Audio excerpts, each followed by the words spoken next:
What's going on, boys and girls, and welcome to another edition of the American Hotspur here on Stateside Footy. I am, of course, your host, Steve Silver, and joining me tonight is somebody that doesn't need an introduction, but I'm going to give him an introduction anyways, because that would just be flat out rude. He is an amazing content creator over on Spotlight on Spurs. You see him all around the Spurs web, regardless if that's last word on Spurs or whatever the case may be. It is Luke Samuels. Good evening, Luke. How you doing? Cheers, mate. Thank you very much. I'll try and live up to that reputation. So much appreciated. Thank you. Very, very kind. Yeah, that's what we like to do here, man. We like to be welcoming, all inclusive to all Spurs supporters, and that's what I try to do here. All right, so we have ourselves a really fantastic show tonight. But before we get into it, please make sure you hit the like and subscribe buttons, and also hit the notification bell as well, so you don't miss out on any upcoming Spurs content. Because obviously tomorrow we have a relatively big match against West Ham United. I didn't think I would ever say that in a sentence really quick, because quite honestly, West Ham is absolutely dog shit. And it looks like they're going to go down. But that being said, as far as Spurs are concerned, everyone in the Premier League is pretty much fair game for this team. So we have no idea exactly which way the wind will blow tomorrow, and hopefully it blows correct.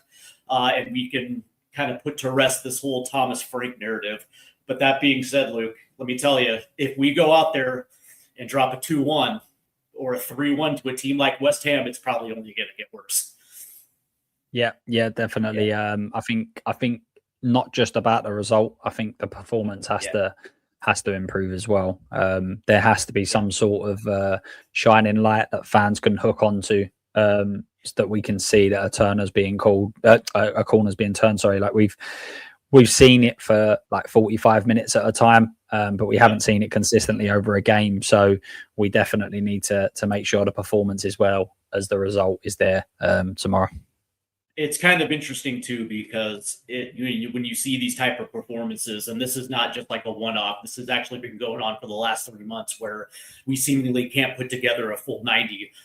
And when you add, yes, of course, there's some injuries, but that being said, it's like when me personally, I still feel like there's enough talent on the field where we can actually play a full 90, regardless of what the end result is. The reality is, it just seems like, whatever the excuse, for whatever reason, we just can't put a full 90 together. And that's the most frustrating part as well, too, just considering that I don't think I've ever seen a Spurs team play this disjointed, and at some points disinterested. And me personally, I think that's more of an indictment than anything else. But I will say there is good news, Luke, because as you know, earlier this week, there was a transfer incoming to Tottenham Hotspur. And I got to be honest with you, it kind of threw me for a loop. And it also threw a lot of Spurs Nation into a loop as well, too, because if you would have asked at the beginning of the transfer window what type of incomings that we're going to be targeting, I think a lot of people will probably go with the young player that has an incredibly high upside.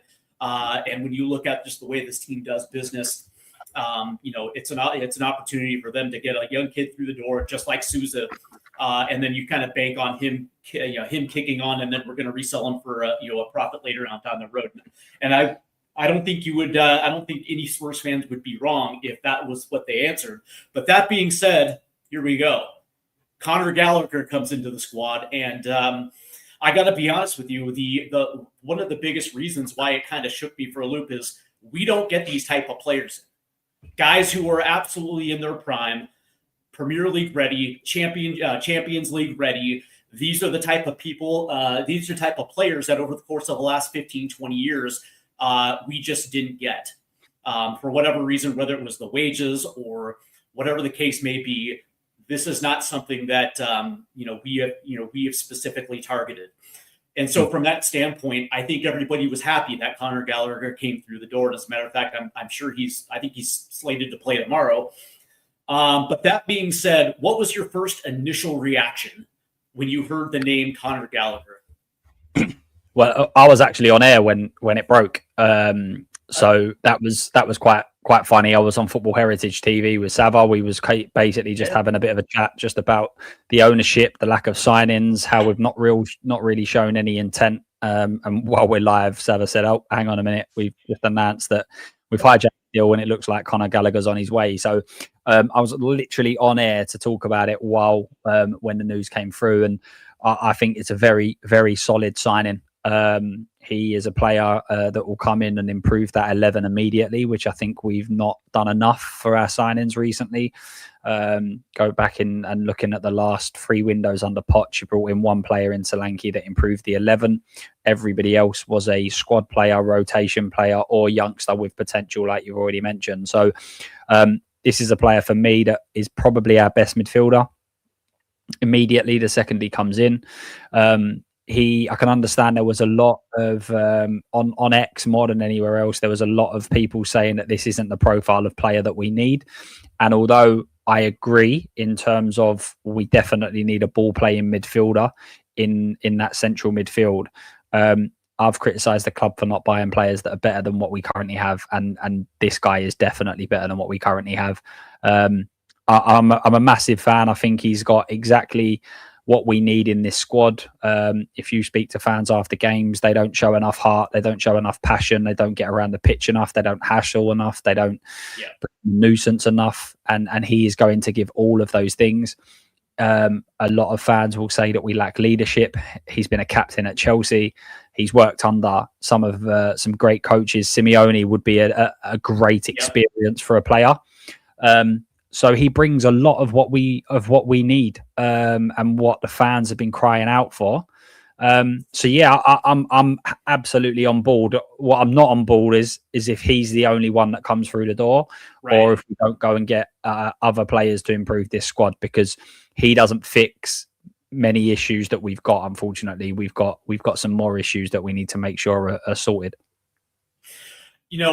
Interesting, use the word profile. And that was where I wanted to go with this next line of questioning, because when you look at the profile and the style of which he has played in for the majority of his career, I guess the first question is does this actually fit with what Thomas Frank is trying to achieve when it comes to the attack? I don't think it fits the attack, but I think he is the perfect profile for a Thomas Frank team. Thomas Frank, every single press conference, will talk about winning duels, about winning battles. I mean, when I used to play at a very low level, it was always, he's your man, win that battle. And you can imagine Conor Gallagher doing that every single time he goes on the pitch, directly the centre midfielder in front of me, against me. I need to win my battle against him. And if I win my battle and then everybody else does that, you're probably going to come out on top. So I think he's almost the perfect player for Frank. But this isn't a player that's restricted to one system. We've not gone and bought a player that can only play in one way. He's a box to box. He can get up and down the pitch. He's got a great engine. He's probably not the number one in terms of being a 6, but I think he's able to play in that double pivot. But he's also shown that he's well capable of playing in that 10 role. Quite a lot of the games that he played at Chelsea was quite advanced. When he played at Palace, he was actually a 10. Obviously, very different profile to a Xavi Simons, for instance. But he's definitely a player that's able to operate in a few different positions and under a few different tactical situations. So, yeah, I think he's going to fit in very, very well. And it'd be interesting to see in what games he's. I feel like this is our starting midfielder in every game, and then it's who partners him, as opposed to what we've had in other games where we're kind of not sure who the first man is, and it seems to kind of probably be Bentancur. But I think this guy is the man that will start every game, and then depending on the game, Palhinha might be one to come in, or it might be someone else like a Bergvall or a Sarr or something like that. My only concern is that in the double pivot so far, when you see a guy like Rodrigo Bentancur and exactly what his capabilities are getting forward. Unfortunately, Thomas Frank essentially used both essentially used them both as 6s. So we didn't necessarily have a deep lying playmaker. We didn't have a late to the box crasher, that type of player. And so my biggest concern with that is if he's going to allow Conor Gallagher to be Conor Gallagher. And while I do concede that maybe he's not the type of player that's going to break lines with his passes, that being said, he also has a knack to get forward, and he does have an ability to create things. Whether that's setting up a player, with a nice little pass in order to break somebody free, or his ability to score a goal as well too. And so that's my only concern about how he's going to be deployed, because when you look at how we start attacking sequences off from playing in the back, and you look at where the double pivot is, they're withdrawn so back to the point where nobody's staggered, nobody's trying to get forward, so we can actually progress through the middle of the pitch. And so from that standpoint, I always go back to, this is a great signing if Thomas Frank allows him just to play his game within the confines of his system. Yeah, I mean that's the case with every signing, right? If you go and sign an elite forward who's short, and then you play long ball to them, they're not going to play very elite. So you've got to be able to find players and be able to use them in different positions. The one thing I will say is that I think Gallagher's well-rounded in a lot of the game. As you said, I wouldn't call him an elite passer or anything like that, but I think we are in a situation where he improves what we have, and that's exactly what we need. I completely agree with some people in the chat saying obviously we do need more signings and we need better signings as well.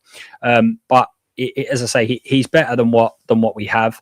I feel like, as I say, he's definitely got the capabilities to be able to play in different positions. Or not necessarily positions, but different styles. I could see him playing in a 3-man midfield and getting into the box a little bit more. I could also see him sitting a little bit more. And but you're right, Frank needs to come up with an idea and an understanding of how he's going to play this sort of football. It is a difficult one because us fans all keep calling for a ball playing midfielder, and I'm absolutely on board with that. I believe that is the case. I think if you can go and get a good ball playing midfielder and pair them up with Gallagher, I think you go in somewhere there. I think that's a basis of a decent team. But the simple facts are, if Frank doesn't want that, then there's no point in having that. There's no point going and targeting that profile of player if you're not going to utilize them, as you've just said. I mean, people are speaking about Xavi Simons and players like that. We don't progress the ball centrally. And Xavi Simons is a player that needs the ball centrally. So if you're not going to play to them strengths, then it's pointless having those sorts of players. So whilst I agree that I do think the squad is missing that profile of player, if that's not what Frank's going to do, then it's pointless having them. So it will be interesting to see if that is a target that we kind of go after in this January window, or whether we start targeting elsewhere, because it's all about priorities. And I think at this moment in time, we need, now with this signing, we've got so many central midfielders that I think the left wing is absolutely imperative, or a winger is imperative in the rest of this window. I would absolutely agree. And you mentioned something very astute right there. When I look at the targets, whether it's Conor Gallagher or whether it's some of these other guys, whether it's Magnus Akalushe or Adeyemi from Borussia Dortmund, when you look at the profile of player on paper, it looks like they would be very good gets for Tottenham Hotspur, but they don't necessarily play the style of football that we play. And it almost feels like they're going out of their way to target a specific style of player that fits a specific system that doesn't necessarily match the head coach. Mm-hmm. Yeah, there's definitely a possibility. I mean, you're going to get the quite obvious rumours, and I'll be interested to know from America if these have kind of ramped up or if there's been any rumours, because obviously Gallagher being the Chelsea captain, and a lot of people believe that Poch was almost sacked on that basis, that he refused to authorise or be happy with Gallagher going, because people forget Chelsea went in an unbelievable run of form towards the end of his last season. Right. They were superb after Christmas. It was almost like everything had finally clicked for Poch. And as I say, it does it does seem that that one of the major failings on Pochettino being there was the fact he just said that Gallagher was the guy that he wanted. So it will be interesting to see whether this is a Frank sign-in or whether this is all just the groundworks to Pochettino, or just a mixture of both. As I said, I think Gallagher's good enough if you're a decent manager, then having Gallagher in your squad, most managers will be happy with that. He might not be the star player in your team, but right. Gallagher is good enough to be in and around a very, very good squad. So, as I say, I'm not saying Poch is definitely, this means he's coming, but Poch definitely wouldn't be against the signing is one thing I would say. I would tend to agree with you. And we're going to get onto that in a little bit as well, too. But I do want to ask you this question because I've had time to sit back and digest this. And I'm also, looking at puzzles, and I'm trying to put the pieces together. I want to look ahead to the summer transfer window when everybody is back and we actually have a full squad. And then I start thinking, okay, cool. I can see where this is potentially going to lead. But, the question that I have for you is, have Spurs gained a little traction in the transfer window? Because when you make a signing like Conor Gallagher, it sends a statement of intent that this is not going to play out. This is not going to play out like it did under Daniel Levy. The wage issue is not going to be a problem. As a matter of fact, when you kind of look at the dynamics of this deal, was the fact that I think Aston Villa was looking for maybe a loan with the option to buy. There wasn't necessarily going to be every week that type of game time. You're going to have to compete for it. And Spurs said, whoa, back up here. Why don't you come here, because you're automatically going into the 11. And oh, by the way, how much do you want per week? Done. Let's do it. Come on board. And it seems to me that with that type of statement, it kind of sends the signals to other players like, yeah, maybe North London isn't so bad, especially if they meet the demands. You know what I mean? Yeah, no, 100%. It does look from the outside that they're turning a corner and they're targeting a higher level. I said this in the summer.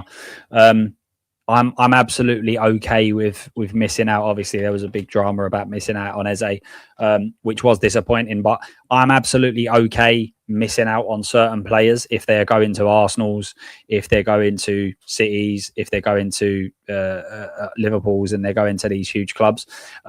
Where I think a lot of our recruitment has actually gone wrong is when you go and look at a lot of the players that we've signed, the clubs that we've stole them off, or the club that we've just got over the line before. Danso was Wolves, Brennan Johnson was Brentford, Archie Gray was Brentford, and with all due respect to those clubs, that's the reason why we're now looking at some of these players and saying, actually, are they good enough?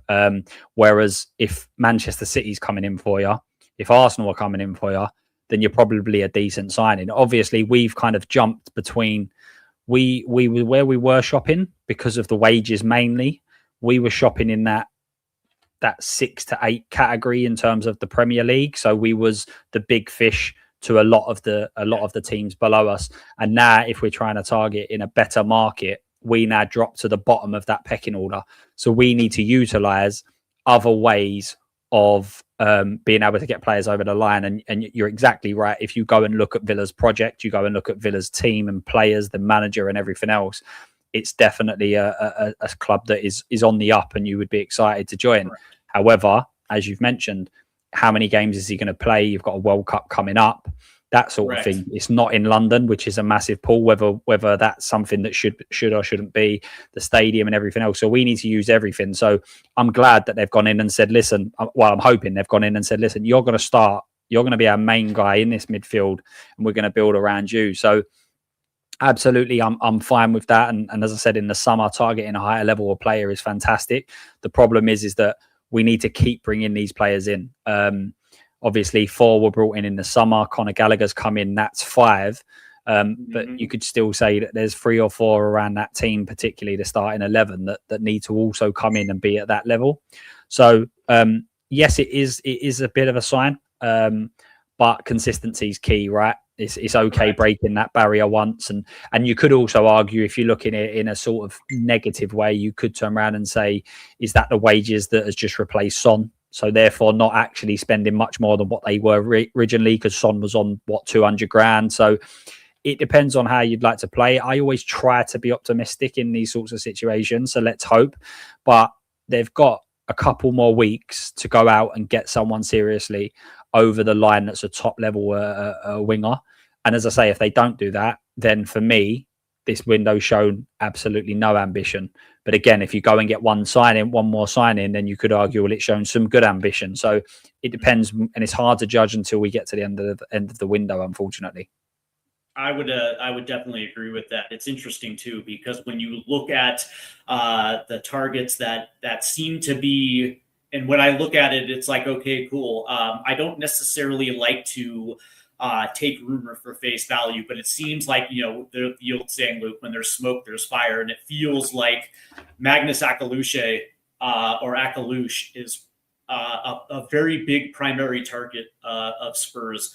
And by the way, I absolutely love this kid. And I actually think he would be a very excellent fit for this team, except for the fact that, he's a right-sided winger. Mm-hmm. And he also can play a little bit in central areas as well too, but primarily he's used off the left, off the right, so he can bomb down the right hand side, but then cut in on his left foot.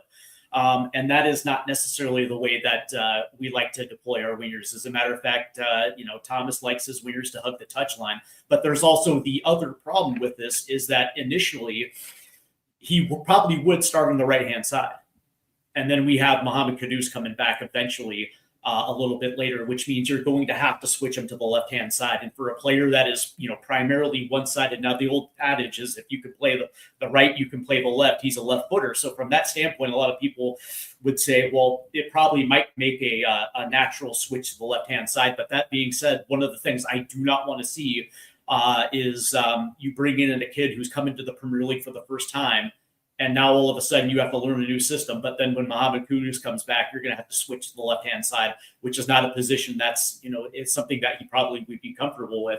And it's not just Akaluche, it's also Adeyemi as well too, who is an attacking central midfielder, but he also can play off the right as well too. And it seems like these targets on the surface, it doesn't necessarily make sense.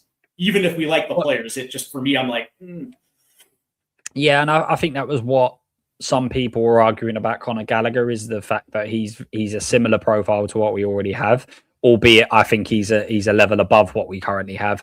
And Akalush is an unbelievable prospect. Yeah. I mean, a lot of Tottenham fans will resonate with that on the basis that we played against Monaco, and he had a very good game against us. So I definitely think he's a good player. I think he would be a good signing. However, I think that money could be utilised elsewhere, as you said. For me, having a squad makeup of Kulusevski, Kudus, and Akliush in the same squad, it does scream a bit strange to me, especially when your squad isn't very balanced. So if you had a very good level squad and you was just sprinkling these sorts of players on top, then perfect. You've got rotation and everything else. But when everybody's fit, there's an argument that we would then have three very good right wingers and not anyone on the left hand side that should be to that sort of level. I don't like a left winger being left footed anymore. I think that unless you're playing a very specific tactic, almost a 4-4-2, it's very, very difficult. What people need to remember when you're playing on the right hand side as a left footer, when you're coming infield into where all the traffic is, where you need to be really good on the ball, you're coming into your strong foot. All you're doing if you're going down a line is essentially getting a yard and trying to cross a ball in, which is an easy skill to try to learn on your weaker foot. It's a lot more difficult to try and learn to be a dribbler on your weaker foot. So actually going down the line and just flicking the ball in, which Kudus on occasions does on his weaker foot, I think it's a much easier role to play. So I think that it's a strange one, right? Because Kudus is out for 3 months, or however long he's going to be out for. He's out for a while. Kulusevski, I think if Akliush is signed, I think it means that Kulusevski is not going to return to football, or he's not going to return to the level of a Spurs, because this is an injury that is very, very strange. There's been so many dates set when he will be coming back, and none of them have been. Yeah, how dare you? That's really, my guy. I really like him. I really like Kulusevski, and I think that a good manager in a good set of tactics, I think we'll be able to get a very good footballer there for sure. But when you just look at that profile, when you have three players that are very, very similar, I just think that if that happens, I don't think Kulusevski will return to football, and I hope I'm wrong about that. But it's a very strange makeup of a squad if you have three types of players. That I'm not saying they're similar players, but predominantly Kudos, Akeliush, and Kulusevski will play on that right hand side, and they will all want to come infield. And then when you're not also factoring in there is if you've got them three, Maddison and Xavi Simons as well, that's five very decent, a very good level creative midfielders that will all look to occupy very similar spaces. So I just don't. That's the reason why I don't see it. If we signed him, very similar to Gallagher, if we signed him, he is definitely a player that impacts the 11. 100%. He's a player that comes in and improves the squad depth for sure. But I just think that it would make a very strange makeup of a squad to have so many similar players playing quite specific positions when you've got other areas of the pitch that really need to be worried about. You would almost have to change your tactics if that is if that is the case, because if you're so one-sided, if you're so one-sided, there's not going to be much. There's not going to be. I guess you can say.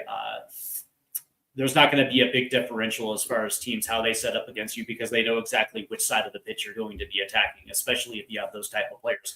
But what I will say, Luke, is that if that's the case, I would actually be for it. As much as I love Kulusevski, if a signing like Akeliush came in, I wouldn't have a problem if that was the way that they went and shut him down for the rest of the season. And just bring him back in the summer. One of the interesting things is I've been kind of keeping a close eye on that, because personally I think he's one of our best players. And when you talk about ball passers, me personally, I think that's probably one of his most underrated quality is the fact that he absolutely can. If he's going to be, like, for instance, like, let's say that he's playing, in a central midfield role, and you're looking for somebody to break lines with his passes, he actually has the ability to do it. And that's one of the things that I think is very underrated about him is his quality when it comes to passing. Now, granted, I would like to have him back this year, and I think a lot of people would. But that being said, if you're right, I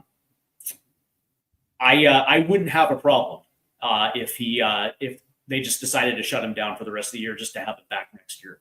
I think that would probably be good for both player and club. I think Kulusevski is a player that actually takes a while to get into his rhythm. Yeah. We've seen it whenever he's had not a long-term injury, but when he's had a month for 4 or 5 weeks out, he's always taken a bit of a while to kind of really get into it. He's been out for a very, very long time. So I think regardless, they're going to have to be very, very careful with him if he does return. And I think it's going to be the same for Maddison. I think both of them, we're not talking about players that are going to come back in and be anywhere near the level that they were previously. Right. These are players that are going to take a very long time. Obviously, we kind of know what ACL restrictions are in terms of your body movement, what happens. No one really knows how badly Kulusevski's injury is going to impact him. But the common theme is, specifically with ACLs, it's from the moment of injury, it's about 18 months before players return to the previous levels they were at. Correct. So we're talking a hell of a long time. And listen, I'm going to contradict myself a little bit, because I think that we need to improve the 11 now. And as I said, Akeliush, I think if he comes in, you find a way to play him. But I think you also need to look at the longer term and say, well, what do we do if in, say, for instance, we get to the start of the season and we now have 5 very good players, Akeliush, Kudos, Kulusevski, Maddison, Xavi Simons. We have, and that is still lacking a left-sided winger. How do we fit all of these players in a team? And as I said, if you're at City and you've got very good players all the time, that's absolutely fine. But there would be looking at that going, well, who's the striker in this situation? Because we don't have one of them. Like, Spurs are not going to go and sign 3 £100 million players in the summer. So I just think it's a real weird makeup. Adeyemi makes sense to me. I've seen Adeyemi play off the left quite a lot for Dortmund. Full of pace, full of running. So I can completely see why that would make more sense from a squad option. But yeah, as I say, this isn't to dull down. If we sign Akliouche, I'm certainly not going to be sitting there going, "Oh, like why have we signed him? It's a pointless signing." Right. So, but I just think that we should be looking at other areas of the pitch before we start trying to add these in. Unless, as I said, unless the club knows something that we don't, i.e., maybe Kulu is not going to return. Maybe we'll look to change the system, as you said. But it's exciting the fact that we're targeting a higher level of player. Normally, we would be talking about a player that hasn't played in the Champions League and has maybe made a couple of appearances for a club in a top division, but not really set the world alight. Whereas Akliouche is a level above that, so that's a positive sign for sure. The comment here from Vinny Guy says Matters and Kulu equals. They are not going to be the same players, unfortunately, and I'm going to have to go ahead and disagree. Now, what I will say is, like, for Matters, yeah, probably, because he's like, what, 29? He's in that age group where he's pushing 30, and of course, as you get older, your body takes a little bit longer to recover. But Kulusevski's 24 years old. Like, he's in that age range where you're going to be able to get over this type of injury. And I don't necessarily think it was a cruciate that sunk Kulu, but definitely it was a knee injury. But that being said, it's like I would probably bank a little bit more on Kulu returning back to his same form than I would with Maddison, just because of the 5-year age discrepancy. Like, I know this is probably going to be a bad comparison. But if you remember back in the day when Alan Shearer went to Blackburn Rovers. And then he had that cruciate injury that sank him for well over a year, but he was able to bounce back. He was in that age group where it's like, yeah, no, don't get me wrong, it sucks, but it's not going to be the end of the world because you still have another 10, 15 years left in your career. Like, I almost look at it the exact same way. Like, if Kulu was like 30 plus, I would probably be on board with this. Yeah, I think it really depends on that. That Kulusevski injury apparently is not one that has been seen very often in elite sports, whereas at least with the Maddison one, they kind of know what the recovery is, what's needed, what needs to be done, and everything else. So, as you say, in just looking on the face of it, you would expect that it shouldn't impact Kulu that much. However, as I said, I think just with that kneecap, it's just such a weird injury that nobody really seems to have an understanding. Let's not forget when this first sort of happened, Ange spoke to the medical team and they said that it was a minor knock, and this guy has been out ever since. Like this, I think that this could potentially be an injury that doesn't ever go away, but we don't know. It happened to Harry Winks, if everyone remembers that one. Harry Winks had an ankle injury, and Poch basically came out and said that he will always pay in pain, and he needs to find a way to adapt to that. So listen, all little things could happen. Kulu could come back and within a year or two be brought back to the top levels. You could also, I think Maddison seems to have taken a lot of positives from the injury in terms of he looks like a more serious person now. Even when you come back and look at some of the YouTube videos he's done where he's saying, look, I when I come back, I need to make sure this doesn't happen again. I can imagine him maybe being that bit more professional, a bit more looking after himself, maybe just taking everything a little bit more seriously. So listen, both players, if they could get back to the levels in a good system, they could be very, very good players at Tottenham Hotspur. Whether they can get to that level, and also, like, I like both of them. I like both of them as characters, and I like both of them as people. But if we go and buy better players than them, absolutely fine by me. If we go and get, if we turn around in a year's time and we go, actually, Maddison, Kulusevski are not good enough to get in this squad, then absolutely take your hat off to the ownership, because they've gone out and they've shown that we're actually a serious club. So, and I think that's something that we need to kind of remember as well, is that there's a lot of players in this squad that we should be trying to level up. Maybe not immediately, maybe they're not the concern right now, but eventually there should be players that we should be leveling up. So, it'd be interesting to see. As I say, I'm a massive fan of Kulusevski. I really, really like him. And Madders, since I've started watching some of them YouTube videos that he put up, you can really see that he's a bit of a figure in that dressing room, which I think is great to see. But yeah, it'd be really interesting. I really, really hope that both of them can return. I really, really do. Yeah, and I said this about a year ago, Luke, last summer, excuse me, when Madison went down. I came on air and I basically say you can't wait for these guys to come back. You have to be able to stay competitive in the interim. And if they come back, and they're going to be in a rotation where they're going to have to earn their starting spot. But you can't sit on your laurels and be like, well, that sucks. But we have Lucas Bergvall who can play the position. It's like you can't, as a club, you have to constantly be moving forward. You can't just sit on your laurels and expect some of these guys to come back. Long-term injuries, especially in this sport, you'd like to think that they're going to be able to come back, but it is what it is. I do want to talk to you a little bit about this double pivot now that, it seems like João Palhinha, it's going to be Palhinha and Gallagher probably for the foreseeable future, just because when you look at the numbers, it almost feels like, those are going to be the most senior players that are going to be able to make sense. But how is this going to look like? How is this going to be deployed in your eye? Yeah, I completely agree. I think, as I said earlier, I think Conor Gallagher is the guy that starts in every game. I think he's almost going to be the guy that starts as I say, your starting midfielder. And then I think it depends on what sort of game it is, depends on what midfield makeup we may see. So even I think there's going to be so many interchangeables here. So let's imagine a world where Ben Davies starts at fullback, for instance. You would expect Ben to sit back a little bit more, not be as adventurous as maybe like a Udogie, for instance. So if you're doing that and you're playing against, say, a weaker opposition, you may be able to pair Conor Gallagher with a more progressive midfielder, and not necessarily passing, but just Bergvall, who's able to get around the pitch a bit more or something like that. However, if you're playing Man United away or a big club away, then a Palhinha Gallagher pivot is exactly what you sort of want. In them big games, particularly, you don't want the midfield that you're playing against to just steamroll you. And with a midfield of Palhinha and Gallagher, that's probably not going to happen. So I think it depends on the game. I think it depends on the situation. It depends on who maybe we've got next. But I think the pairing will be off of Gallagher and who's with Gallagher, not who's going to start or that sort of thing. I think Gallagher's going to be a mainstay probably in the team now.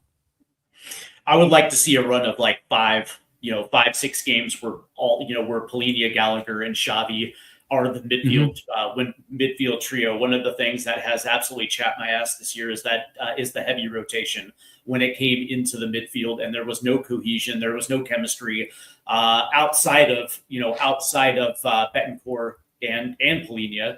But that being said, it's like when they're deployed, you're essentially playing 2 6s. So there's no cohesion going through the middle of the pitch. And I would like to see at least some chemistry form, because one of the things is that you don't have to keep both of your double pivot withdrawn, right? You can actually use Conor Gallagher higher up the pitch, and from that standpoint, I would love to see exactly what that looks like between Conor Gallagher and Xavi. Yeah, 100%. And listen, there's so many different tactical ways and little tweaks that can take place in squads and on a pitch that you can always utilize different spaces and everything else. But even if you decided to kind of use Gallagher and Palhinha to really sit close to the centre backs, but then you just freed up Xavi to just go and do whatever he wanted, almost like you haven't got to keep fighting to come back, you haven't got to defend as much, like we're just going to sit in as a unit and almost just allow you guys to just work the magic up front. So there's so many different ways that you can utilize. Could you potentially play almost like a free in midfield, which Ange done at one occasion? Particularly, I remember it against Arsenal, where he had, I think it was Bentancur on that time, where Bentancur sat as a real solid 6 who just sat in front of the back 2 or back 4. And he had Kulusevski and Maddison playing central midfield. And it was basically just free roles for them to go and just basically dictate the play. So you could potentially do that. You could have Palhinha dropping in as a single pivot, and then you've got Gallagher and Xavi almost dropping a little bit closer to him and being able to then free up the forward. So there's so many different ways of being able to manipulate certain situations. And again, I think you're right. I think that's why we've had so much problems with cohesion, is that everyone's being asked to play in different positions. Like I find it really strange that we have Bentancur and Palhinha, and Bentancur is the one that sits more. it doesn't make any sense to me, because Palhinha is, I understand Bentancur is better on the ball, but Palhinha is a defensive midfielder. I don't want Palhinha up the pitch. I know he scored a few goals and some of them have been great finishes and things like that, but you shouldn't be relying on Palhinha to be scoring your goals. Let Palhinha do his job, which his job is kicking people, tackling people and intercepting. Allow him to do that, and then kind of just fit players around that. So it will be interesting for sure to see how he's going to utilize certain profiles within the squad. And there's so many different ways of doing it for sure. Yeah, and you hit it right on the head. It's there is no need to have Palhinha move up the pitch. As a matter of fact, I'm looking at a scenario where you can have Conor Gallagher move forward. You can have him occupy that space. See, that's the thing. It's like in central areas, we concede so many soft pockets and so many soft areas where we can actually progress, whether it's a through ball in or whether it's to move the ball wide for whatever reason. You see somebody drop in and then it's always a pass back or it's a pass sideways, and then we concede these areas. And it just seems to me like if you have a guy like Conor Gallagher who is actually going to to occupy that space, there's no need to bring Palhinha along with it. He can actually be at the midway line, and you can actually have that guy who is not going to be afraid when somebody comes to press him. Then all of a sudden the ball's just going to go backwards, and all of a sudden we're recycling and we're essentially getting nowhere. So from that standpoint, I would like to see it. But that being said, we have no idea exactly what's in the mind of Thomas Frank. Yeah, 100%. As I said, when in his first ever interview, he mentioned Bentancur. So that should have been an indication to the Spurs fans there and then to say this is almost the player he's going to try and build his midfield around, specifically until he got some signings through the door. So it is an interesting one. I can't say that I've fully agreed with a lot of what Frank's done in terms of that midfield makeup. And listen, sometimes an injury changes things and you go in a different direction. If Bentancur didn't get injured, would we go and have got Gallagher? I would probably say no. So sometimes injuries just need to happen, and then you go and make a different signing, or you go in a different direction and things work out, whether that be a player already in your squad starts getting a run of games. I think Tell's a prime example.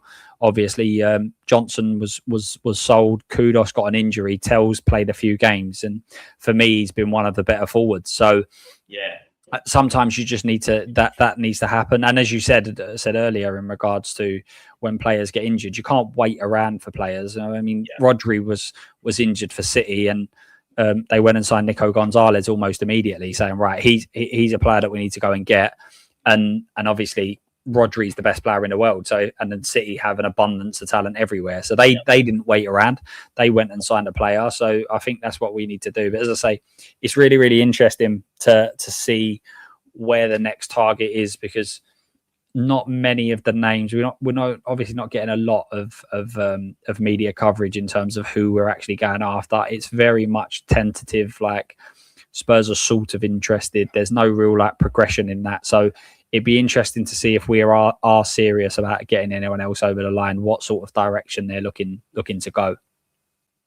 It's interesting, right? Because we asked the question, Luke, are Spurs gaining traction in this window? And I would probably assume that striker has to be an area that has to be targeted. As of right now, Richarlison is out with the with the hamstring injury, and that basically leaves Dominic Solanke, who's trying to build up to a full 90. Then you have Matisse Tell, Randall Colomwani, maybe even Dane Scarlett as well too. And you're kind of looking at that striker room, thinking to yourself, well, Colomwani necessarily hasn't came good, and now we're hearing reports that Tottenham are targeting a guy like Omar Mamouche, and I don't know about you, I think Mamouche is not good enough to be on this club. But that being said, when you take a look at the striker market right now, you're seeing a lot of teams not necessarily willing to part ways with certain players unless Spurs are prepared to essentially overpay. Yeah. Listen, January is not a transfer window for planning. You don't plan for a January transfer window. You plan for the summer. Yeah. The January transfer is a reactive window. Either you react in terms of Aston Villa, for instance, they're in a position that they probably didn't think they'd be in at the start of the season. Could they go out and really push the boat out and try and keep and maintain that standard? You could be in a point like it's been mentioned here, City turning around and going, actually, we are a little bit off of Arsenal. We've had a few injuries. Mark Gay and Semenyo, here you go, we'll go and get them. So you go from a position of power. And that's what Spurs need to do. If Spurs need to overpay, unfortunately, Spurs need to overpay. We're in a predicament where we need to get better players through the door immediately. And also, we're not in a situation where we've lost players or players haven't performed or anything like that we as the fans couldn't predict in the summer. In the summer, when a transfer window ended, I for sure, and I've seen loads of people also say the same thing. So I'm not pretending I'm some sort of guru or anything here, but we all could turn around and say, left wing, we need a player. That striker, we're literally gambling on Mawani pulling off and coming off. Otherwise, are we going to need a player there? We've still got defensive coverage, particularly left centre back and left back. So we all knew the positions that we needed. Ball playing midfielder was another one that we knew we needed. And the only player that's kind of come out of the blue that we didn't know was going to be out for a foreseeable future was Solanke a little bit, because obviously we assumed he would be back by now. But Bentancur, and again, it depends on where you sit on the fence, because you could argue that Gallagher is simply a replacement till Bentancur until the end of the season. And then you can obviously in the summer, you look at your way up your options. But I think in the strike, I think that if I was in charge of the transfers, which thankfully I'm not, because I'd be probably getting a lot wrong. I think a winger has to be the priority.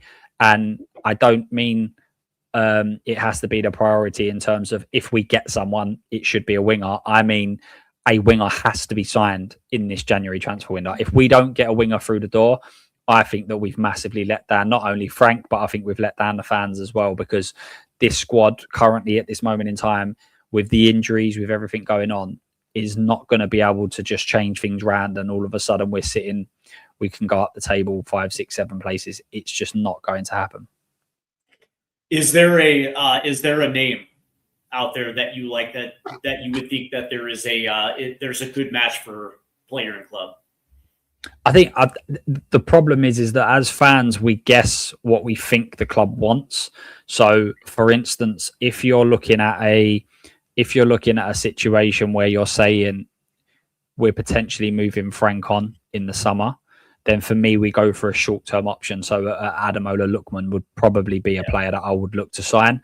If you're saying actually we're going down a longer-term route where we have a vision of what we're going to do, then maybe you could turn around and say, right, maybe we do look a slightly a younger profile, maybe spend a little bit more money. Obviously, Savinho was linked. There's been some Sharda rumours as well, which I'm not personally a big fan of, but Adeyemi would probably be one of them that I would say as a younger profile. He would bring some speed to that forward line. But again, you could also go and look at a more experienced option on that left-hand side. I've seen a lot of people talk about Rafael Leao. I just think that you're talking blockbuster money there. I think you're talking a huge amount of money, not only on transfer fee and wages. So I don't think that will be the case, but it really depends on where what the plan is. I wouldn't think that Rafael Leao would actually fit this club. No, I don't. I think he's a good player, but I don't think he would suit Spurs personally. And as I say, the outlay that you're going to have to put into him, I just think, again, look at, like I was saying this about Walton last year. Walton is a fantastic player, but for 100 million, Spurs could go and plug a couple of gaps as opposed to plugging one. And I think if we had a decent squad where we had decent numbers, and then you was going and splashing 100 million on Walton, that makes sense to me. That's exactly what Arsenal did with Rice. They had a very decent squad, and then they went and put like their superstar or the player to build their team around by spending 100 million. But I think if we spent 100 million, you could realistically say we probably won't go and get a winger. We probably won't sign another striker. And then do we get in coverage at left back, or is this Brazilian kid going to take off and do well? We don't really know. But I think that going to get a left winger and a striker, or a left winger and a ball playing midfielder, is a higher priority to me than just getting a Walton, because I think we'll just be sitting here saying exactly the same things next year, going, brilliant, we get Walton on the ball, he gets the ball forward, but no one can score because we still don't have a decent striker that can score goals or who's fit all the time, and the same thing on the left-hand side as in terms of a winger. So I think it's all about priorities. My biggest problem is the profile of the players that we're targeting don't fit Thomas Frank. And I'm not, trying to make a case for some conspiracy that they're doing this because they understand what's going to happen in the summer when certain coaches are going to be available. But that being said, it's like when you look at the style of the way Thomas Frank plays, you would think that a guy like Johan Lang or Paratici would be targeting those type of players that actually kind of play in that system already. Don't get me wrong, I'm not a big fan of Savino, but that being said, he would probably fit Thomas Frank actually pretty well. You know what I mean? Yeah. But it seems like when we talk about Akalush or Adeyemi, to me, it's like these are the type of players that like to run. When they make runs, you're going to play a ball onto him. You're going to let him use his pace and creativity, either play one in or take a shot at net. We don't necessarily play that style of football, right? And I in the back of my mind, I'm like, okay, don't get me wrong, I like these players, and I would absolutely love to have them on our club. But when I look at it and I look at the way that Thomas Frank wants to play, he's very conservative, very pragmatic, and we don't necessarily play that style of football. I'm like, to me, it always begs the question, like, it doesn't matter that we get some of these players in if he's not going to necessarily utilize them to their strengths. Yeah, as I said, the same thing with Conor Gallagher. If you're not utilizing players to their strengths, but Spurs do this as managers. I mean, I am a fan that likes to watch front foot attacking football. I like it to be pressing. I like it to be high, and I also like it to almost be dangerous at times. Not to the Ange levels of dangerous, but I like the fact that when we play, you liked it. I did, but I still think he should have drawn back a little bit. But in terms of being able to play the ball around at the back and trying to commit players, I like that. I think that's what Spurs should be doing. But whenever you listen to interviews with managers, Nuno's one of them, Frank's one of them, the first thing they come in and talk about is playing front foot attacking football. Yeah. They've never done that in their careers. So we're asking managers to come in and do stuff that have never done, and they've gotten to the level they're at, and they've never done that. And we're now asking them to do that. And it's exactly like what we're saying here, right? If you've got a player that's absolutely outstanding, a brilliant finisher, superb, but 5'10" as a striker, and you want to play long balls to him, guess what? It ain't going to work. So, and this is the problem. If you don't play to the strengths of the players, it's absolutely pointless. The only thing I would say as a caveat to that, and this isn't a dig at Frank, I think Frank will stay in charge until at least the end of the season. But what would you say is a Frank system? What would you say is a Frank style player? Because all we're doing really is using the information we have from his Brentford time, because I have not seen a style of play that's been implemented here. I see parts of some. So I see a team that it allows to soak up pressure. We're happy to soak up some pressure. And when you do that, what you would normally do is you try and hit quick on the counter. We don't try and hit quick on the counter. I haven't seen a team that try to get on the ball and dictate. So we're not a team that's going to go and try and do that. We are a team that like to go a bit longer. So Porro, for instance, is, and I think Vicario to Kudos is normally a ball that's played quite regularly, but we don't get enough players in and around it. So it really depends. If you're looking at player profiles, Adeyemi could potentially be a very similar player to Sharda.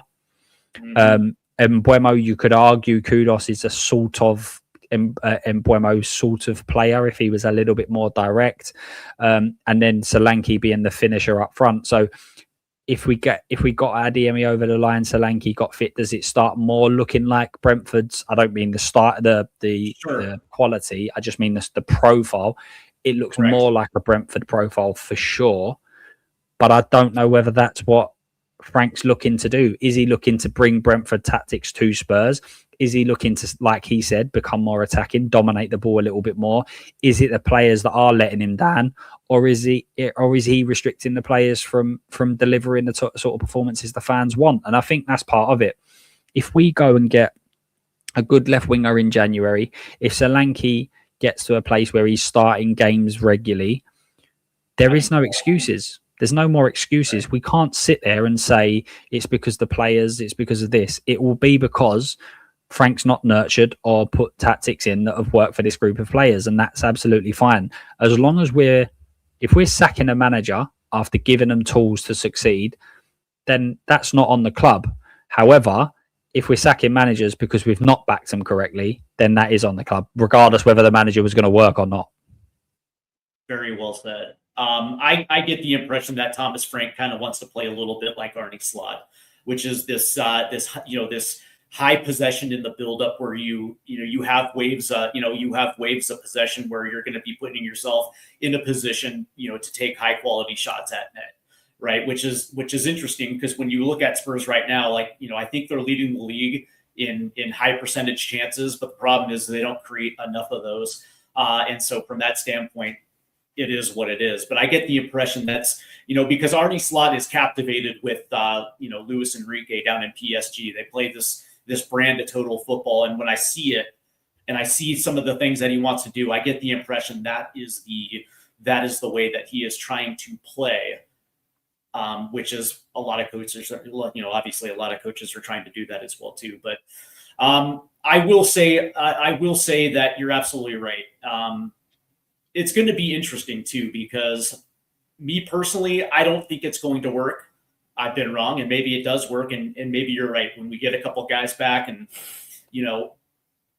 and he has the personnel on the field, personnel on the pitch to try to execute. And if we are still seeing the things that we've seen over the last couple of months, you're absolutely right. It doesn't become a club issue.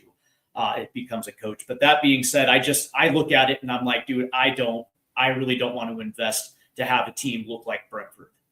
Yeah, no, I completely agree. And to be honest, when his name, before he was announced, when it was rumored that he was taking or going to be a favourite, I dismissed the idea almost immediately. I said that.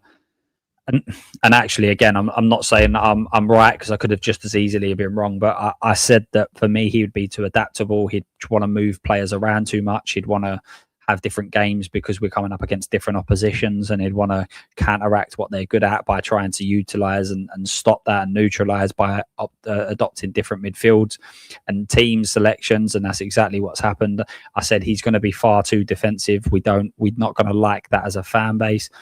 I said that he's not a manager that brings in youth, and he doesn't. I know that there's a lot of people that go back to the fact he was an under-18s coach, but I would then counteract that and say Brentford don't have a youth team. And there's a reason they don't have a youth team, is because they're not worried about the youth. They're worried about bringing not mid-age, but they're Brentford's philosophy is getting players in that are 19, 20, 21, and within 2 years selling them on. So they're not bringing in, then their whole ethos is not getting a Luca Williams-Barnett and developing a 16-year-old to become a first-team player. That's not what the club's about. That's not how they operate. And yet again, that's what Spurs want to do, and we brought in a manager that doesn't do it. So I felt that I could understand some reasons why they wanted Frank, but a lot of the main reasons you want your manager in, I didn't think he fit. And I actually think Frank would have been not the perfect guy, because I don't think he plays good enough football or attractive enough football for what I like. But I could have understood that if we didn't win the Europa League, if Frank was the appointment, I think he would have been one guy that you'd have gone, right, we're no European football, plenty of time on the training pitch. He could have got his tactics across, and he could have built Spurs up to be a decent Premier League club again. When we got into the Champions League, for me, we needed to show real intent. And show real optimism and everything else. And I wasn't against the sacking of Ange if that's what they wanted, but I was against the sacking of Ange if they were deciding to go for a manager that was unproven. We didn't know what we was getting, wasn't going to carry on some of the good work that Ange had set in, and also wasn't going to be a Champions League manager. And unfortunately, I don't think Frank's that guy at this moment in time. The interesting thing though is that I think one of the reasons why they liked him was the fact that his Brentford teams didn't give away points from winning positions, when you look at last season with Ange, I think we surrendered 27 points from winning positions, where Brentford only surrendered 13. And so from that standpoint, you get an idea that he's going to be far more defensive.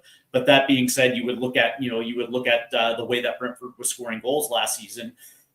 You would also think that there was going to be a semblance of balance, and of course, it just didn't work out. But I 100% agree with you that once the Champions League was clinched, it had to have been a team, a coach that actually knows how to navigate those waters. Before I let you go, Luke, because we're coming up to the end of it, I got to ask you this question, man. It came out that Oliver Glasner has said no to an extension with Crystal Palace, and now all of a sudden, that for me, that sends ripples in the coaching market in the Premier League. There is an argument, because there was a lot of people, including myself. I like the way that Glasner plays football, but that being said, now that this has happened, what were your thoughts about it? Yeah, I mean, Glasner was the one that, when people were talking about going down the whole route of having a more pragmatic manager, I would put Marco Silva in that, Thomas Frank. I said, if that's the route you're going down, Glasner is the guy to go and get. Glasner's got European experience. He's won a European trophy, which many people kind of forget. Obviously, now he's also followed it out with trophies at Crystal Palace, so he's able to build squads around. Again, for me, I think we should stop trying to go after the very best managers that are available, or what we consider the best managers available. I think this club needs to sit there and say, what do we want to be in 5 years' time? When you look down on that pitch, what do we want Spurs to be? Do we want Spurs to be a team that's aggressive, fighting for every ball, difficult to break down, difficult to beat? Do we want to see a team that's full of young players, that's forward on the front foot, high energy, pressing, scoring goals? What do the ownership want? And then you go and you get your manager in, you go and sign players that fit that ethos. I think for too long now, what we've done is we've gone out and gone, who's the best manager available? Right, that's Jose. Who's the best manager available? Right, that's Conte. For whatever reason, we had so many rejections at that moment in time. Nuno was the best manager available there. Yeah. It didn't fit. We didn't look and say, who fits best with this system? Who fits best with what we want to be? And for me, it's easy to say because it was the best football we've seen, but Pochettino's style that he had was exactly what I want Spurs to be. So Glasner, in terms of pedigree, is definitely a name that would be on a list for if Spurs were to look at getting a new manager. But again, when you look at his style of play, he's a team that his teams struggle to break down low blocks. They struggle when they're in possession and they're asked to go and dictate teams and dominate teams. So that's not the football that I want to see at Spurs. And I've been calling for Glasner, but the more and more I've looked into his statistics and the kind of way his team's set up, I just don't think it's going to last at Spurs. It's almost going to be something that you're always, if you're bringing him in, you're looking to change him quickly again because you want a manager that's going to start playing more progressive. So I think they need to look at, that needs to be the bare minimum for me. A manager that's going to come in, look to go and dominate games, look to go and win games, look to have more possession and attack. And I don't think Glasner suits that profile. So again, it's very similar to what we're saying about players. If we brought Glasner in, I wouldn't be against it. But I certainly think that there should be other managers that we're looking at that, particularly next year, because we probably are not going to be playing Champions League football. They might have a little bit of a lesser time in Europe if we make Europe at all. So it might give them a bit more time on a training pitch to actually get their ideas across and tactics across to the players. Yeah, we're definitely not in Europe next year. But I will say that one of the things that I appreciate about Glasner is his counter-attacking acumen. When you watch Crystal Palace in their element, they are incredibly fun to watch. The interesting thing, though, is you were mentioning, the style of football that we want to play. It's like you just described Mauricio Pochettino to a T. And I think that it's that profile that actually kind of suits the club's ethos. Like when you look at what Spurs have always been, that style absolutely fits it. On top of that, I completely agree with you on Glasner. When you watch some of the way that Crystal Palace play, It's absolutely beautiful, some of the football that they put together. And Conte's was as well. I think the problem that you've got is that when you play against teams that are defensively sound and play with low blocks, you've got less chance to counter attack because they're happy to sit in. And it's when you need to dominate and dictate games, that's when it becomes a problem, because you then need to go and you need to come up with the tactical nous and the information to the players to be able to break down low blocks and defensive teams. Yeah, I agree. And again, a lot of teams are not going to go to Palace and think, oh, we really need to sit in here. You're going to get counter-attacking opportunities. When Spurs are playing at home, probably 50, maybe even 60% of teams that come to White Hart Lane, they will just sit in. So you won't be able to play that good football because there'll be no counter-attacking opportunities. And I think that's the difference, is that when we play against the lesser teams in the league, we're going to look like we don't really understand what we need to do and what we're doing under Glasner. And I think that becomes a problem for the fan base. I think you talked me out of it. No, you're absolutely right. You're absolutely right. You're very, very correct about that. It's a profile. It's a profile that doesn't necessarily work at White Hart Lane. But that being said, man, I'm sure Glasner will probably end up at Manchester United. That's my a good manager. Not trying to say that he's not a good manager or anything like that. I just feel like he plays a particular way that and listen, again, I'll use the other argument. If he's got better players, maybe he has got the tactical nous to be able to sit there and say, yes, we are going to be able to dominate games. But it might just be that he's not felt he's got the group of players that is able to go and dictate games more and more. So, and listen, I could be completely wrong. Glasner could come play entertaining football and become an absolute superstar team. I don't know. It's just off of what I've seen previously. Yeah. I just the way that I look at this is that eventually we're going to have to end the cycle of chopping and changing managers. This once every 18 months is kind of getting stale. But that being said, when I look at the situation, I think that he's going to be another casualty. Thomas Frank will end up being another casualty.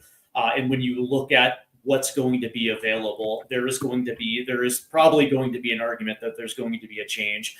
But that being said, one of the things that I think this board is looking for is something that's going to galvanize the fan base. I think more than ever, one of the things that this board has done wrong for themselves is the fact that they ruined their credibility. And one of the things that they absolutely need for the next 5 years is credibility and at least a sense of trust. And from that, if you do something to galvanize the entire fan base where the attention is off them, I think that would probably be advantageous for them. And so at the end of the day, I always end up going back to the fact that there's going to be a manager available after the World Cup. And from that situation, I would probably assume you're going to get 3 to 5 years of stability. Yeah, you get like, obviously I've seen so many people say they just have to back him, that we can't keep sacking managers, and I completely agree with that. But you have to see something, right? Like if we went and spent 80 million on a striker, you go and spend 80 million pound on a striker. Everyone's saying we need a striker. We go and spend 80 million pound in the summer on a striker, and he scores one goal all year. Do you go, no, you've just got to keep with him. You've just got to keep going with him. No, we need to see something. We need to see something from Frank where we go, actually, this is something we can build for the longer term. And for me, he hasn't had that moment. Sometimes it's just a game. Sometimes it's just a moment where, and maybe the second half in the last game is that moment where he goes, actually, I'm sick and tired of doing this defensive. Maybe we do need to push up. Maybe we do need to front foot. Maybe we do need to press a little bit more. And if he starts doing that, maybe that's something that fans can get behind. But you can't just back the guy because you haven't backed the last guy. You could be backing the wrong guy again. And that's the problem. We need to see something to be able to say, yes, this is something we can get behind. And I don't feel like Frank's had that moment at this moment in time. And that's my biggest problem. I can't remember the last time that a coach got this much leeway when the results aren't going their way, but yet every single game we're seeing something a little bit different. Usually those coaches are, put out to pasture before their season gets wrecked. And from that standpoint, I get a little frustrated watching this team for the obvious reasons. And so, when I think about Conor Gallagher and I think about whoever's going to come through this door next, is it going to matter? Because, you've been around just like I've been around, and some of the most successful coaches, and this is the reason why I gave Arne Slot a little bit of credit last year, because sometimes as a coach, you come into the door and you have a specific style, you have a specific philosophy, and you have the way that you want to play. And then you look at your squad and you're like, well, hang up. I don't think I'm going to be able to actually do this and get results, right? One of the biggest things as a coach, in order for you to do what you want, you have to get credibility with the fans. You have to build that trust and that credibility before you can actually do it. And if that means that you have to simplify things and play a certain style that maybe you don't want to play, but it's better for the team, then do it. Because if you have points on the board and you have credibility in the bank, you're going to be able to slowly implement your tactics, and you're going to be able to eventually play the style. It was one of the things that I appreciated about Arne Slot last year, because he didn't really make a lot of changes from Jurgen Klopp, just considering that the players didn't necessarily fit what he was trying to do. And he recognized, if I try to do this, I'm not going to be in a job for very long. It's one of the things that I really was hoping Thomas Frank was going to do. It is what it is. It really is what it is, and here we are. And I just look at the second half, and I'm like, I'm hoping for the best. But that being said, it's like if tomorrow we go out against West Ham and it's like we actually have an XG of 0.01 in the first half, and we only have one shot on net because we're doing what we usually do, and then all of a sudden we have to chase the second half. You know what I mean? It's like this is what we have in store for the second half of the season. Yeah, exactly. And this is what I'm saying. He needs to change the way that he's going about stuff, because if we carry on doing what we're doing and playing the way we're playing, then he definitely won't be in a job in the summer. So I'm hoping that, like, obviously at halftime in the last game they were booed off, and then in the second half they played a real decent game, started to show some intent, started to show that they wanted to get forward and attack. You don't do that when you're two down. You do that from the very start. So I'm hoping, and this is some of the positives that I said about Frank. I've said all year, I think Frank's a very, very intelligent man. Unfortunately, he's not learning from his mistakes. So maybe that's coming back to bite me, because I've seen so many examples where I've gone, okay, now he's going to change. Now he's going to get it. Now he's going to understand. And he just hasn't. So I want him to work. If he works, it means Spurs are doing well. So I want him to work. I just can't see it. And even if it does work for a short time, that style of play, I think is so big. I don't know why as a fan base we're so obsessed with it, but we are. And I am. But I mean, as a club, the home fans, that's exactly what they want. They want that type of football, and we're not seeing it at this moment in time. So it just means the writing's on the wall, and it's a case of when, not if. Last question, Luke. We are about to embark on the second half of the Premier League season. What are your expectations for this club down the stretch? I think that it obviously a lot depends what happens in January. Yep. I think if we get one more over the line that's a decent first team player, I think that we're going to scrape possibly the Conference League positions, because I think we're going to probably go out of the Champions League in the next 3 or 4 games. I think we've got 2 games, we'll qualify, and then depending on who we come up against, we'll probably go out. And then actually, I think that benefits Frank, because I think in the long term, he has more minutes on the training pitch. It goes to being 1 game a week. Players that are coming back are not going to have to play as many games, so you're not going to be worried about Solanke having to play every 3 days, that sort of stuff. Right. And I think we'll go on a little bit of a run after February where we'll pick up some points. But I don't envisage us like running up the table and finishing like 6th or 7th. I think we're going to have moments where we play well, moments where we play bad, but we'll pick up a few more points. A bit like the first bit of the season when we was on, I think it was something like 18 points after like 7 or 8 games. I think we'll go on a bit of a run like that. We will creep up the table, but it will still be around about the 8th mark, I think is probably where we'll finish at this moment in time. The only thing I'm looking for is consistency, and that's how low my bar is right now. It would be great. It would be great to see maybe a sixth place finish after this after this first half. But that being said, I really have not seen anything that would lead me to believe that that's going to be possible. Is it possible that we can move up the table to finish into the top 10 like an 8th or 9th? Sure, I think that might be possible. But one of the things that we just haven't seen is we haven't seen like a string. We haven't even seen a purple patch where they go like 5 out of 6. You know what I mean? Where like even for a short period of time, they are consistent from match to match to match, and that's one of the things that. For me, at least, that's what I want to see in the second half. Just something, some sort of continuity. But if you go out of the Champions League, that's it. You know what I mean?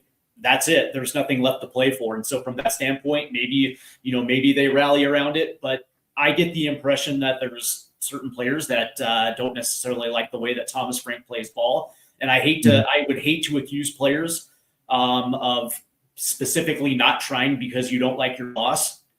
But again, this was also the same team that ultimately got Ange Postecoglou fired last year. And if they do it again for the second straight season, I don't know how you feel, but it actually lets me know about the mentality of the players, not necessarily the coach. Yeah, I think that it's an instinctive thing. It's human nature. We do forget that these footballers are humans at the end of the day.